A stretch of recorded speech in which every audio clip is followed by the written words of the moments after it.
Interview udah lancar, semua pertanyaan HR udah bisa dijawab dengan mulus. Giliran disuruh nanya malah bingung. Sebenarnya ada alasan kenapa HR memberikan kesempatan buat kamu untuk balik bertanya ketika sesi interview. Salah satu tujuannya adalah supaya sesi interview antara kamu dan HR berjalan transparan dan nggak ada kesalahpahaman.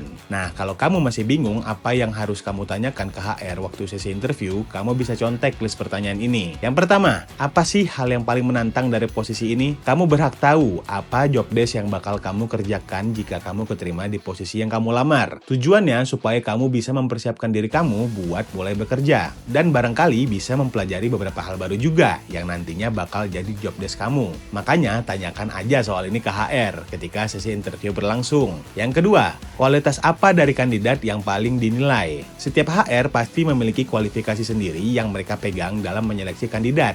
Untuk memastikan kamu sudah memenuhi ekspektasi mereka, kamu boleh banget menanyakan hal ini kepada HR. Meskipun nantinya ternyata kamu nggak termasuk kualifikasi pun, kamu bisa jadikan jawaban dari HR sebagai bahan evaluasi kamu. Yang ketiga, saran apa yang Anda bisa berikan kepada saya setelah sesi interview ini? Nggak ada interview yang sempurna, termasuk interview yang kamu jalankan. Sebagai bahan evaluasi lainnya yang bisa bikin kualitas kamu makin bagus lagi, kamu boleh banget meminta saran HR setelah interview berlangsung. Dari situ kamu bisa tahu apa saja kelebihan dan kekurangan kamu dari sudut pandang orang lain dan jadi bahan patokan agar kamu bisa lebih baik ke depannya. Yang keempat, apakah nantinya saya bakal dapat training atau program pengembangan diri untuk posisi ini? Perusahaan yang baik adalah perusahaan yang menyediakan fasilitas self-improvement untuk karyawannya juga. Makanya wajar kalau kamu bertanya apakah perusahaan bakal provide training atau program pengembangan diri untuk kamu kalau kamu diterima di posisi yang kamu lamar. Selain untuk memajukan kualitas kamu sebagai karyawan di perusahaan itu, program training juga bermanfaat untuk mengasah skill kamu loh. Yang kelima, kapan hasil interview keluar? Terakhir, kamu juga berhak untuk tahu kapan hasil interview kamu bakal keluar. Sekaligus buat mempersiapkan diri kamu untuk cari kesempatan lain kalau kamu tidak lolos pada interview ini. Nah, itu tadi beberapa pertanyaan yang bisa kamu ajukan ke HR saat interview. Nah, buat kamu nih yang masih bingung, jadi nggak ada alasan lagi ya.